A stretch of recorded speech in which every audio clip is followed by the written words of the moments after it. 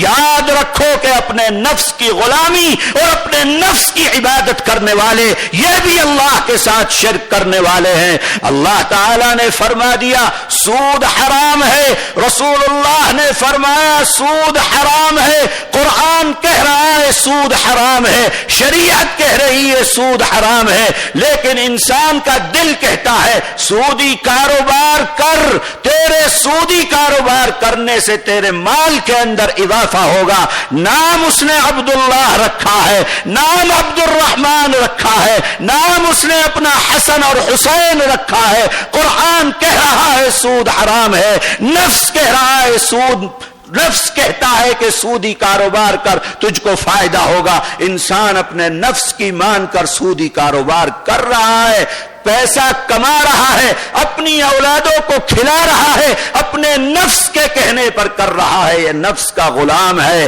یہ نفس کی عبادت کرنے والا ہے۔ اللہ فرماتے ہیں آپ نے نہیں دیکھا اس شخص کو کہ جس نے اپنے نفس کو اپنا رب اور اپنا معبود بنا لیا ہے۔ آج ہم دیکھ رہے ہیں، نوجوانوں کو دیکھ رہے ہیں، مسلمانوں کو دیکھ رہے ہیں کہ آج جو مرضی ہوتی ہے وہ مرضی کے اوپر اپنی زندگی کو گزارتے ہیں۔ آپ ان سے کہیں کہ یہ غلط تم کر رہے ہو، کہتے تم کون ہوتے ہو کہنے والے، تمہیں کیا، تمہیں کس نے یہ ادھیکار دیا ہے کہ تم ہم کو اس بات کے اوپر ٹوکو، اس بات کے اوپر منع کرو۔ اے لوگوں، آج ہم اپنے نفس کے غلام بنے ہوئے ہیں۔ یہ نفس کی غلامی یہ بھی اللہ کے ساتھ شرک کرنے والے ہیں۔ جو لوگ اللہ کے ساتھ شرک کرتے ہیں اللہ نے فرما دیا ان اللہ لا یغفر ان یشرک بہ۔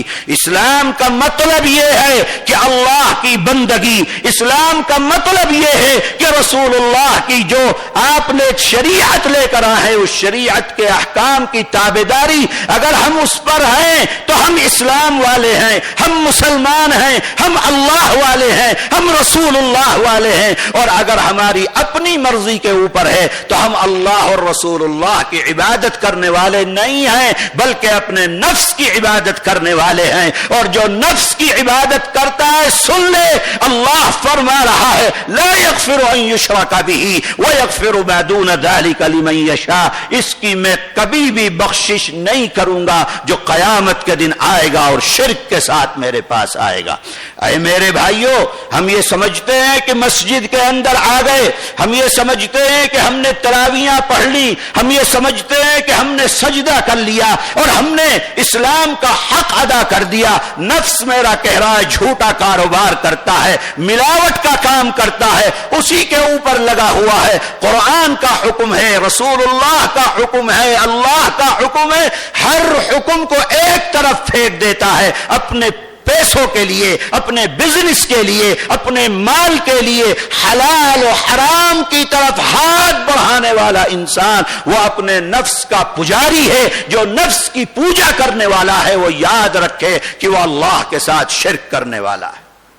میرے عزیزو، اسلام ہم کو یہ سبق دیتا ہے کہ اللہ کی بندگی، میرا جی چاہتا ہے کہ میں داڑھی منڈاؤں، مجھ کو اچھا لگتا ہے۔ اللہ فرما، رسول اللہ نے فرمایا کہ داڑھیاں رکھنا واجب ہے تمہارے اوپر، اس کی مخالفت کرو، اپنی مونچھوں کو کٹاؤ، اپنی داڑھیوں کو بڑھاؤ، لیکن میرا جی چاہتا ہے کہ میں نہیں کروں گا۔ میں آپ کو بتلاتا ہوں کہ اللہ تعالی فرما رہے ہیں کہ اے میرے بندے، اگر آخرت میں میری بندگی کرنے والا بن کر میرے پاس آئے گا تو میری رحمتوں کے دروازے تیرے لیے کھلے ہوئے ہیں، اور اگر میرے پاس آئے گا اور اپنے من کی اور اپنے نفس کی منمانی کر کے آئے گا تو میری رحمت کے دروازے تیرے لیے نہیں کھلے ہیں۔ اے میرے بھائیوں، ہم کو اپنی زندگیوں کو دیکھنا چاہیے، اپنی زندگیوں کو ٹٹولنا چاہیے کہ آج ہم دنیا کے اندر اتنے غرق ہو گئے کہ ہم کو معلوم نہیں کہ ہم کیا کر رہے ہیں، کیسے پیسہ کما رہے ہیں، کیسے اپنی دولت کو بڑھا رہے ہیں۔ بڑا پیسہ اور دولت مند بننے کے شوق میں آج ہر انسان حلال و حرام کی تمیز کو بھولا ہوا ہے۔ وہ یہ چاہتا ہے کہ کسی طریقے سے بھی حلال سے آئے کہ حرام سے آئے، کسی کا لوٹ کر آئے، کسی کا دبا کر آئے، امانت میں خیانت کر کے آئے، بھائی کا حق دبا کر ملے، بہن کا حق نہ دے کر ملے، پڑوسی کا لو کر مار کر مجھ کو دولت ملے، لیکن دولت ملنی چاہیے۔ کیسے دولت ملتی ہے آج اس کی فکر نہیں رہ گئی ہے۔ یہی وجہ ہے کہ آج مسلمانوں کے اوپر اتنے سخت حالات ہیں۔ دنیا کے منظر نامے کو اٹھا کر دیکھو، ہزاروں مسلمان قتل کیے جا رہے ہیں، لاکھوں مسلمان فلسطین کے اندر قتل کر دیے گئے، اور قاتل ہنس رہے ہیں، ایک دوسرے کے ساتھ مل رہے ہیں، ایک دوسرے کو مبارکباد دے رہے ہیں، لیکن اللہ کی مدد رکی ہوئی ہے۔ کیوں؟ اس لیے کہ ہم نے اپنا رابطہ اپنے اللہ کے ساتھ توڑ کر ہم اپنے نفس کے غلام اور اپنے دل کے غلام بن گئے ہیں۔ دنیا کے اندر ہم وہ کر رہے ہیں جو ہمارا دل اور ہمارا نفس چاہتا ہے۔ موبائل ہاتھوں کے اندر ہے، ہر جوان جانتا ہے، ہر مسلمان جانتا ہے۔ آپ دیکھیے کرکٹ کا میچ چل رہا ہے، نماز میں تراویح کے اندر میرا جوان موجود ہے، اس کا دل نماز کے اندر نہیں ہے۔ کب امام سلام پھیرے گا اور کب موبائل کے اندر دیکھے گا کہ اسکور کیا ہو گیا ہے اور کتنے وکٹ گر گئے ہیں۔ تم اللہ کی بندگی کر رہے ہو کہ کرکٹ کی بندگی کر رہے ہو؟ تم اللہ کی بندگی کر رہے ہو کہ موبائل کی بندگی کر رہے ہو؟ اللہ کو ہماری ایسی بندگی اور نماز کی کوئی ضرورت نہیں ہے جس نماز میں ہم اللہ کو بھول کر دنیا میں ایسے مست ہو جائیں کہ ہم اللہ کے علاوہ اپنا ذہن اور اپنا دماغ اور اپنا دل اس دنیا کے اندر ایسا کیا مل رہا ہے اس دنیا سے؟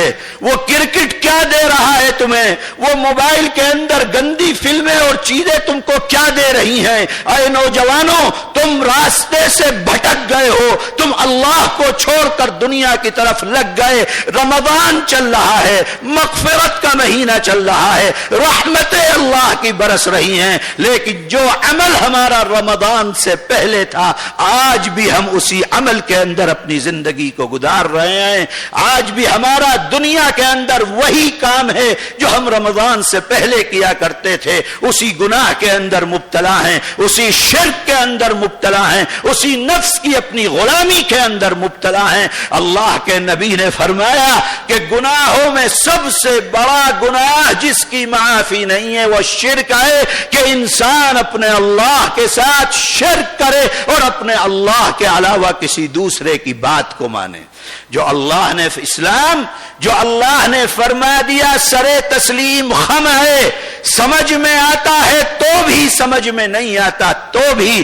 اسلام کا مطلب یہ ہے کہ جو حکم رسول اللہ نے دے دیا ہے اس حکم پر ہمیں اپنی گردن کو جھکا دینا ہے۔ اے میرے بھائیو، یہ حق ہے اللہ کا، امانت ہے اللہ کی کہ ایک اللہ کی عبادت ہوگی، ایک اللہ کے آگے سجدہ ہوگا۔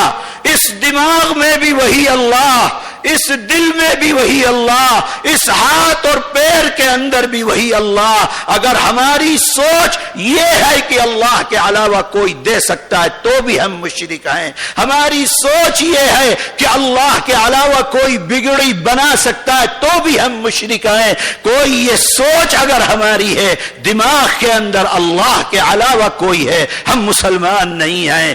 دل کے اندر اللہ کے علاوہ کوئی دوسرا ہے، ہم مسلمان نہیں نہیں ہے، اللہ کا حق ہے ہر انسان پر، مسلمان پر نہیں کہتا میں، ہر انسان پر دنیا کے اندر کہیں جنم لیا، کسی فرقے میں جنم لیا، کسی مذہب کے اندر جنم لیا، لیکن ایک اللہ کی عبادت کرنا ہر انسان کے اوپر اللہ نے فرض فرما دیا۔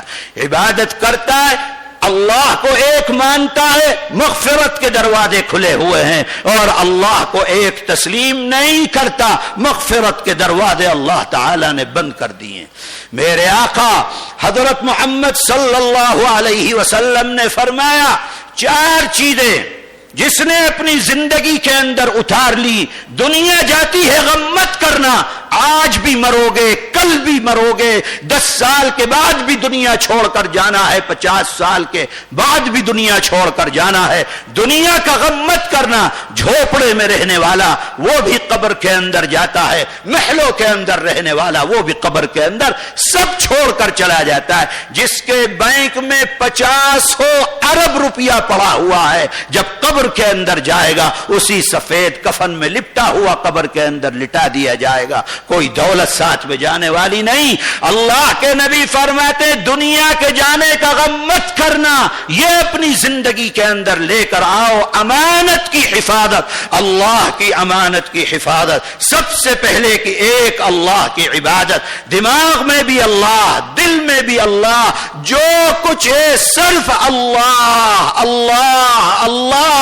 اللہ نے فرمایا سبق نبی کریم علیہ الصلوۃ والسلام نے فرمایا سبق المفردون، مفرد آج آگے بڑھ گئے۔ صحابہ نے پوچھا کون ہے مفرد؟ اللہ کے نبی نے فرمایا ہر وقت اپنے دماغ، اپنے دل، ہر وقت اپنی زبان سے اللہ کا ذکر کرنے والے، اللہ کو یاد کرنے والے، زبان سے اللہ اللہ، دل سے اللہ اللہ، دماغ سے اللہ اللہ۔ کوئی پریشانی آتی ہے اللہ کے علاوہ انسان کسی دوسری طرف نہیں جاتا، یہ اللہ کی امانت ہے۔ جس نے اللہ کی اس امانت کو ادا کیا ہے وہ امانت کی حفاظت کرنے والا ہے، اور جس نے اللہ کی اس امانت کو ادا نہیں کیا وہ امانت کے اندر خیانت کرنے والا ہے۔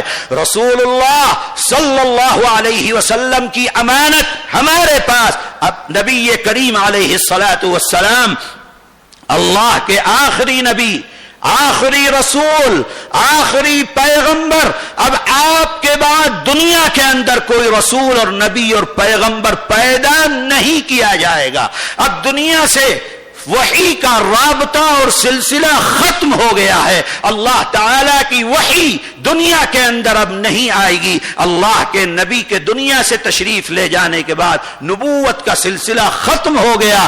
حضرت عیسیٰ دنیا کے اندر آئیں گے لیکن وہ پیدا نہیں کیے جائیں گے، وہ آسمان پر اٹھا لیے گئے، ایک وقت آئے گا جب دنیا میں آئیں گے، لیکن میرے آقا حضرت محمد صلی اللہ علیہ وسلم کے امتی بن کر تشریف لائیں گے، آپ کی شریعت پر عمل کرتے ہوئے دنیا کے اندر اپنا وقت گزاریں گے۔ اس لیے ہر امتی پر رسول اللہ کی امانت ہے کہ آپ کو اللہ کا آخری نبی، آخری رسول اور آخری پیغمبر تسلیم کرے اور اس کا اعلان کرے، اور جو انسان اس کے خلاف بات کرتا ہے اس کا مقابلہ کیا جائے، اور اللہ کے نبی کی ختم نبوت پر اس طریقے سے پہرے دار بنا جائے کہ دنیا کے اندر ختم نبوت کے اوپر کوئی ڈاکہ نہ ڈال سکے۔ نبی کریم علیہ الصلوۃ والسلام کے زمانے میں اسود انسی ایک شخص تھا جس نے نبوت کا دعویٰ کیا، نبی کریم علیہ الصلوۃ والسلام کے زمانے میں ہی اس کو قتل کر دیا گیا، اور دوسرا مسیلمہ کذاب قتل کر دیا گیا حضرت ابو بکر صدیق رضی اللہ تعالی عنہ کے زمانے میں۔ کیوں؟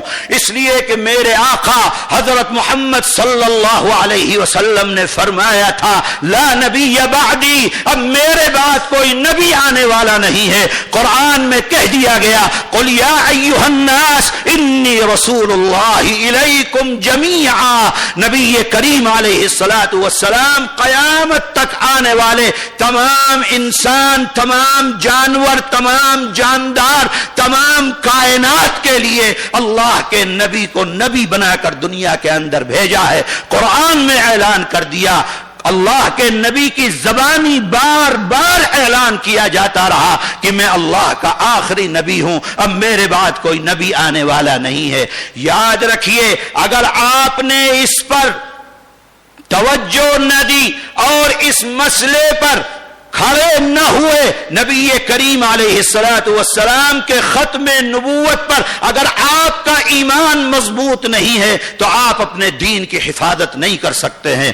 آپ سمجھیے، جو دین ہمارے پاس ہے، اللہ کو کسی نے دیکھا نہیں، میرے آقا نے فرمایا ہم ایمان لے کر آ گئے۔ فرشتوں کو کسی نے دیکھا نہیں، میرے آقا نے فرمایا ہم ایمان لے کر آ گئے۔ جنت کسی نے دیکھی نہیں، میرے آقا نے فرمایا ہم ایمان لے کر آ گئے۔ جہنم کسی نے دیکھی نہیں، میرے آقا نے فرمایا ہم ایمان لے کر آ گئے۔ مرنے کے بعد قبر کے اندر رکھا جائے گا، فرشتے آئیں گے، سوال کریں گے، کسی نے دیکھا نہیں، میرے آقا نے فرمایا ہم ایمان لے کر آ گئے۔ قیامت کا دن قائم ہوگا، کسی نے دیکھا نہیں، میرے آقا نے فرمایا ہم ایمان لے کر آ گئے۔ میزان عدل قائم کیا جائے گا، کسی نے دیکھا نہیں، میرے آقا نے فرمایا ہم ایمان لے کر آ گئے۔ ترازو کے پڑلے ہوں گے، کسی نے دیکھا نہیں، نامے اعمال تولے جائیں گے، کسی نے دیکھا نہیں، کرامن کاتبین بیٹھے ہوئے لکھ رہے ہیں، کسی نے دیکھا نہیں، میرے آقا نے فرمایا ہم ایمان لے کر آ گئے۔ میرے آقا کے فرمانے پر ایمان لانے والے سن لیں، میرے آقا نے فرمایا ہے کہ میرے بعد کوئی نبی آنے والا نہیں ہے، میرے بعد کوئی رسول آنے والا نہیں ہے، میرے بعد دنیا کے اندر کوئی پیغمبر پیدا ہونے والا نہیں ہے۔ اگر ہم اس پر ایمان نہیں لائیں گے تو رسول اللہ صلی اللہ علیہ وسلم کے لائے ہوئے دین کی حفاظت مسلمان اور ایمان والا نہیں کر سکتا ہے۔ یہ امانت ہے، ہر مسلمان پر امانت ہے، ہر کلمہ پڑھنے والے پر امانت ہے۔ اللہ کے نبی کو اپنا رسول تسلیم کرنے والے پر رسول اللہ صلی اللہ علیہ وسلم کی یہ امانت ہے کہ آپ اللہ کے آخری نبی اور رسول اور پیغمبر ہیں۔ اب آپ کے بعد دنیا کے اندر کوئی نبی اور رسول اور پیغمبر نہیں آئے گا۔ اللہ کے نبی کے ارشادات کی روشنی میں حضرت عیسیٰ کب آئیں گے، مسیح موعود کب آئیں گے، وہ اللہ کے نبی نے فرما دیا ہے، نشانیاں بتلا دی ہیں۔ آج دنیا کے اندر وہ فتنے جو آپ کے ایمان کو لینا چاہتے ہیں، کوئی فیاضیت کے نام سے آتا ہے، کوئی شکیلیت کے نام سے آتا ہے، کوئی پڑوسی ملک میں آپ کے واٹس ایپ اور ایکسٹرا کے واسطے سے آپ کے پاس آتا ہے، کوئی گوہر شاہی کے نام سے فتنہ آپ کے ایمان کو خراب کرنے کے لیے آپ کے درمیان میں چھوڑا جاتا ہے۔ اے میرے بھائیوں، یہ سب وہی ہے۔ رسول اللہ کی ختم نبوت پر اگر ایمان ہے تو چاہے قادیانیت کا فتنہ ہو، چاہے شکیلیت کا فتنہ ہو، چاہے رافضیت کا فتنہ ہو، چاہے گوہر شاہیت کا فتنہ ہو، کوئی بھی فتنہ ہو، اللہ کے نبی کی ختم نبوت پر ایمان ہے، آپ ہر فتنے کا مقابلہ کر سکتے ہیں۔ اور اگر رسول اللہ کی ختم نبوت پر ایمان نہیں ہے اور آپ ختم نبوت کے پہرے دار نہیں ہیں تو اپنے ایمان کی حفاظت کرنے والا اے نوجوانوں، آپ کو مشکل ہوگی کہ آپ اپنے ایمان کی حفاظت کر سکیں، اس لیے کہ یہ فتنوں کا دور ہے۔ رسول اللہ فرما کر چلے گئے کہ عن قریب وہ زمانہ آئے گا کہ گھر گھر سے فتنے نکلیں گے۔ میں یہ کہتا ہوں کہ گھر گھر سے کیا، آج تو جیب جیب سے فتنے نکل رہے ہیں، ہر جیب کے اندر فتنہ موجود ہے، موبائل کی شکل میں ہر انسان کے پاس فتنہ موجود ہے، چاہے اس کو اپنی جہنم بنا لو، چاہے اس کو اپنی جنت بنا لو۔ اس لیے رسول اللہ صلی اللہ علیہ وسلم کی امانت، ختم نبوت کے پہرے دار بنو، اعلان کرو، جگہ جگہ اعلان کرو کہ اللہ کے نبی کے بعد اب دنیا کے اندر کوئی رسول اور پیغمبر پیدا ہونے والا نہیں ہے۔ یہ اللہ کے نبی کی امانت ہے ہر انسان کے اوپر۔ اور تیسرے، ایک انسان کی امانت دوسرے انسان پر ہے۔ اللہ تعالیٰ نے حق رکھا ہے، پڑوسی کا حق بھی دو، باپ کا حق ادا کرو، اولاد کا حق ادا کرو، بیوی کا حق ادا کرو، شوہر کا حق ادا کرو، پڑوسی پڑوسی کا حق ادا کرو جس کا لے لیا. دنیا کے اندر دو طریقے ہیں صرف معافی کے، یا تو جس کا لیا ہے اس کو واپس کر دو، حق ادا ہو جائے گا، یا جس کا حق لیا ہے اس سے معافی مانگ لو، اگر اس نے معاف کر دیا تو حق ادا ہو جائے گا. باقی تیسری کوئی شکل دنیا کے اندر نہیں ہے. اگر حق لے کر اللہ کے پاس چلے گئے، مر گئے، قبر میں پہنچ گئے، تو یاد رکھنا جو نماز اور روزے لے کر دنیا سے جا رہے ہو، جس کا حق دنیا کے اندر لیا ہے، کل قیامت کا دن اللہ تمہارے یہ نماز روزے اس کو دے دیں گے اور اس کے گناہ تمہارے سر کے اوپر ڈال کر تمہیں جہنم کے حوالے کر دیا جائے گا. اس لیے حقوق کو ادا کرو. اللہ کے نبی نے فرمایا حفظ امانہ، امانت کے محافظ بنو. اللہ کی امانت حفاظت کرو، رسول اللہ کی امانت حفاظت کرو، ایک انسان کی امانت حفاظت کرو، بڑے کی امانت حفاظت کرو، چھوٹے کی امانت حفاظت کرو، پڑوسی کی امانت حفاظت کرو. مطلب جس کی امانت ہے اس کی امانت کو ادا کر دو. جو امانت ادا کرتے ہوئے دنیا میں اپنی زندگی کو گزارتا ہے، اگر دنیا نہیں ملتی، رسول اللہ نے فرمایا مت غم کرنا، اس لیے کہ دنیا چھوڑ کر جانا ہے. امانت کی حفاظت قیامت کے دن تجھ کو اللہ کی جنت کے اندر پہنچا دے گی. دوسرا فرمایا صدق، کہ جب زبان سے بولو سچ بولو. صدق و حدیث، زبان سے بات نکلے سچی بات نکلے، کبھی جھوٹی بات زبان سے مت نکالنا. اپنے فائدے کے لیے، بزنس کے فائدے کے لیے، کاموں کے لیے، کسی وجہ سے زبان سے تمہارے جھوٹی بات نہیں نکلنی چاہیے. اگر کوئی انسان جھوٹ بولتا ہے، اللہ کے نبی فرماتے ہیں یاد رکھنا جھوٹ بولنے والا اللہ اور اللہ کے نبی سے محبت کرنے والا نہیں ہو سکتا. کتنا ہی دنیا کے اندر کہتا رہے، جو جھوٹ بولتا ہے، اللہ نے فرمایا عباد الرحمن، جو رحمان کے بندے ہیں، اللہ کے بندے، لا یشہدون الزور، کبھی جھوٹ نہیں بولتے ہیں. میرے آقا حضرت محمد صلی اللہ علیہ وسلم فرما رہے ہیں کہ اے لوگوں، کیا میں تم کو بتلاؤں کہ گناہوں میں سب سے بڑا گناہ کون سا ہے؟ فرمایا الاشتراک باللہ، اللہ کے ساتھ شرک سب سے بڑا گناہ. دوسرے نمبر کا سب سے بڑا گناہ عقوق الوالدین، اپنے ماں باپ کی نافرمانی. اور تیسرے نمبر کا سب سے بڑا گناہ اللہ کے نبی فرماتے شہادت الزور او قال قول الزور، جھوٹ بولنا، جھوٹی گواہی دینا، یہ گناہوں کے اندر تیسرے نمبر کا سب سے بڑا گناہ. آج مسلمان دیکھے، اپنے گریبان میں جھانکے کہ آج ہم صبح سے شام تک دنیا کے 2 پیسے کے نفع کے لیے، جس دنیا کے اس پیسے کو اسی دنیا میں چھوڑ کر چلا جانا ہے، اس دنیا کے پیسے کے لیے آج ہم جھوٹ بول کر اللہ اور اللہ کے نبی کو اپنا دشمن بناتے ہیں اور دنیا کو حاصل کرتے ہیں. میرے آقا نے فرمایا صدق و حدیث، اس کو زبان کو اس طریقے سے قابو کر لو کہ کبھی زبان سے جھوٹی بات تمہارے نہ نکلے. اگر تم نے زبان پر قابو کر لیا، دنیا تمہاری جاتی ہے. جانے دینا، تمہارا زبان پر قابو اتنا بڑا عمل ہے کہ کل قیامت کے دن آؤ گے تو اللہ تعالی تمہارے لیے مغفرت کے فیصلے فرمائے گا. تیسرا فرماتے ہیں حسن خلیق، بہترین اخلاق والے بنو. تمہارے اخلاق سب سے اچھے اور سب سے اعلیٰ ہونے چاہیے. دنیا کے اندر رسول اللہ صلی اللہ علیہ وسلم نے حسن اخلاق کی تعلیم دی ہے. آپ نے غلاموں کی مدد کی ہے، آپ نے غلاموں کے لیے راتوں رات چکی پیسی ہے، آپ نے کوڑا ڈالنے والے کی دوا اور پیسے کا انتظام فرمایا ہے. آپ نے ان لوگوں کے لیے جو آپ کو تکلیف دیا کرتے تھے اللہ سے مغفرت مغفرت کی دعائیں کی ہیں. طائف میں جب آپ لہو لہان آئے اور جبریل آ کر کہتے ہیں کہ اس طائف کی بستی کو اگر آپ فرمائیں تو مسل دیا جائے, رسول اللہ رحمت للعالمین فرماتے ہیں کہ نہیں, یہ آپ نے حسن اخلاق کی وہ چیزیں دنیا کے سامنے پیش کی ہیں کہ اے میرے بھائیوں, اگر میں رسول اللہ صلی اللہ علیہ وسلم کے حسن اخلاق اس وقت بیان کرنے لگوں تو 1 گھنٹہ بھی ناکافی ہوگا. وہ صحابی جو اپنا گھر چھوڑ کر آ گئے, جن کے پاس کھانا نہیں پینا نہیں, غریب کون انسان ہے کوئی نہیں جانتا, قبیلہ کیا ہے, لوگ کیا ہے, غریب انسان رسول اللہ کی محبت میں آ گیا. پوچھا نام کیا ہے, کہا عبد العزہ میرا نام ہے.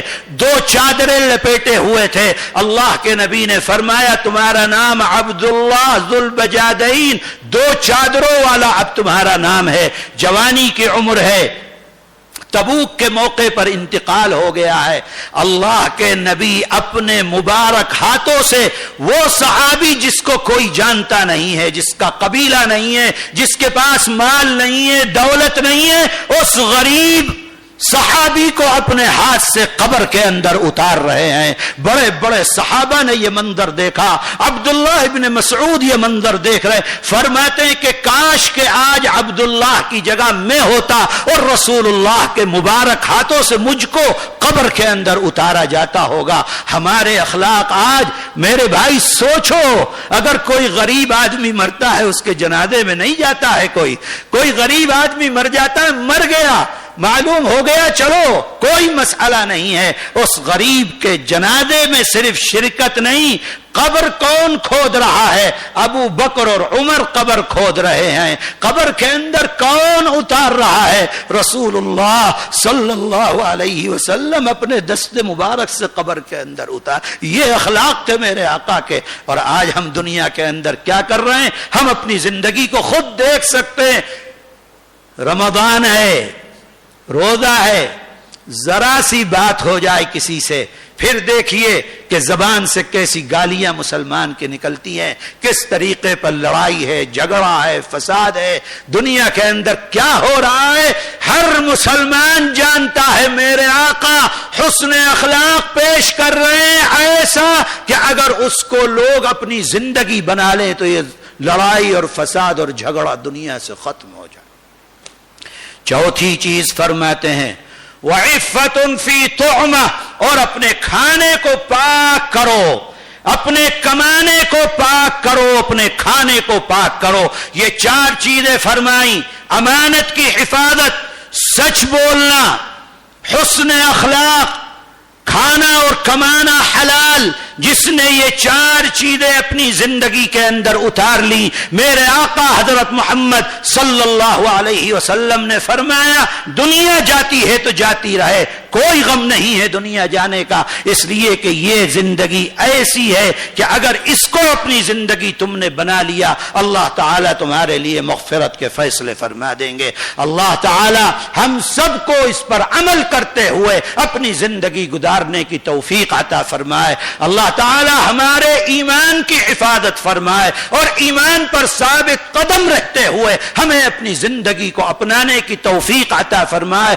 اور ہمیں اپنے نفس کی عبادت کرنے اور نفس کی بات ماننے سے اللہ تعالی ہم سب کی حفاظت فرمائے.